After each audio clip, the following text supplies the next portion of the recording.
కేంద్రంలో బీజేపీ ప్రభుత్వం పెట్రోల్, వంట గ్యాస్ కొరత సృష్టించాలని చూస్తున్నాయని సిపిఐ సీనియర్ నేత, మాజీ ఎమ్మెల్యే చాడ వెంకటరెడ్డి ఆదేశించారు. కార్పొరేట్ పెట్టుబడిదారులకు లాభం చేయాలని చూస్తే ప్రజలు తిరగబడక తప్పదన్నారు. దేశ ప్రజలపై భారం మోపితే పీఎం నరేంద్ర మోదీకి గుణపాఠం తప్పదని హెచ్చరించారు. వంట గ్యాస్, పెట్రోల్ ధరల పెంపుకు వ్యతిరేకంగా సిపిఐ రాష్ట్ర సమితి పిలుపు మేరకు కట్టెల పొయ్యి, సిలిండర్లతో నిరసన చేపట్టారు.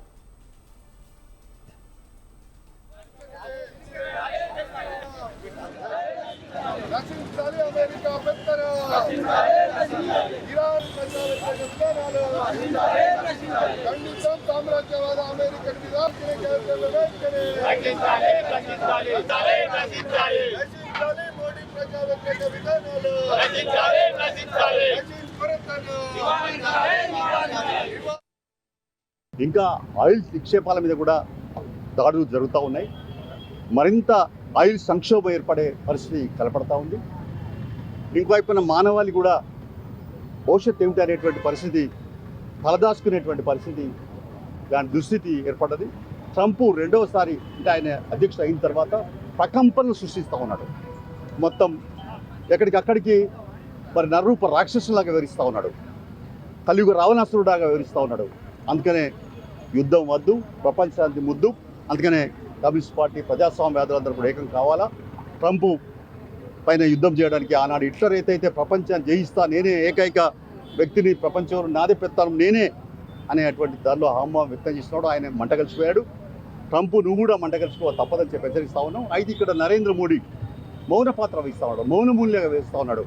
ఇంత దారుణం జరుగుతున్నా మరొక మరి యుద్ధం వచ్చే ప్రపంచం అంటే మూడో ప్రపంచ యుద్ధం వచ్చే పరిస్థితి కనపడతా ఉన్నది.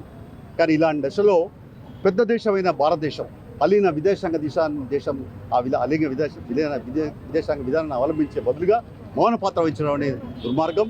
ఇప్పుడు ఇలా భారతదేశం వెలిగిపోతుందని, సబ్కా సాత్ సబ్కా వికాస్ అని అనేక పద్ధతులు మాట్లాడుతున్నాడు. ఇలా ఇక్కడ ప్రజలకు కూడా కనీసం గ్యాస్ దొరికే పరిస్థితి లేదు. 45 రోజుల దాకా బుక్ చేసుకుంటే తప్ప దొరకదంటా ఉన్నారు. అక్కడికి మళ్ళీ పొయ్యిల కట్టెలే గదే పరిస్థితి వచ్చింది. ఇంకా ఆయిల్ నిక్షేపాల మీద కూడా దాడులు జరుగుతూ ఉన్నాయి. మరింత ఆయిల్ సంక్షోభం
సామ్రాజ్యవాద